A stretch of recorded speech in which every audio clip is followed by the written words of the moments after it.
மல்கியா 3வது அதிகாரம் 17வது வசனம் இப்படியாக சொல்கிறது, ஒரு மனுஷன் தனக்கு ஊழியம் செய்கிற தன்னுடைய குமாரனை கடாட்சிக்கிறது போல நான் அவர்களை கடாட்சிப்பேன். நம்முடைய ஏசப்பா நம்மளை கடாட்சிக்கிற தேவன். கடாட்சிக்கிறது இந்த வேர்டுக்குள்ளாடி நம்மளால் அநேக மீனிங் பார்க்க முடியும்.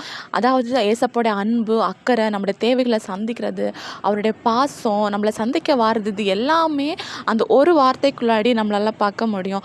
அதாவது இந்த வசனத்தை பார்க்கும்போது ஒரு தகப்பன் தனக்கு ஊழியம் செய்கிற ஒரு குமாரனை கடாட்சிப்பாங்களாம். அதாவது தனக்கு கீழ்ப்படிந்திருக்கிற ஒரு குமாரனுக்கு ஒரு தகப்பன் எவ்வளோ பெரிய பாதுகாப்பை கொடுக்க முடியுமோ அந்த அளவு பாதுகாப்பை ஒரு தகப்பன் தன்னுடைய பிள்ளைக்கு கொடுப்பாங்க. அது மட்டும் இல்லை, அந்த பிள்ளைக்கு ஒரு சின்ன ஆபத்து கூட வராதபடிக்கு தகப்பன் தன்னுடைய பிள்ளையை பாதுகாப்பாங்க. அது மட்டும் இல்லை, அதுக்கு என்ன தேவையோ அதை தகப்பன் பண்ணுவாங்க. எப்படி அந்த பிள்ளை சந்தோஷமாக இருக்குமோ அதுக்கு எல்லா எஃபர்ட்டும் அந்த தகப்பன் கொடுப்பாங்க.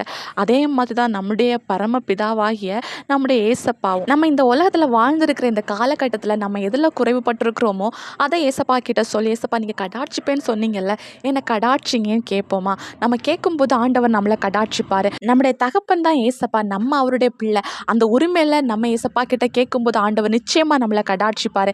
இன்றைக்கி ஏசப்பா கிட்ட கேளுங்களேன், ஏசப்பா என்னை கடாட்சிங்கன்னு கேளுங்க.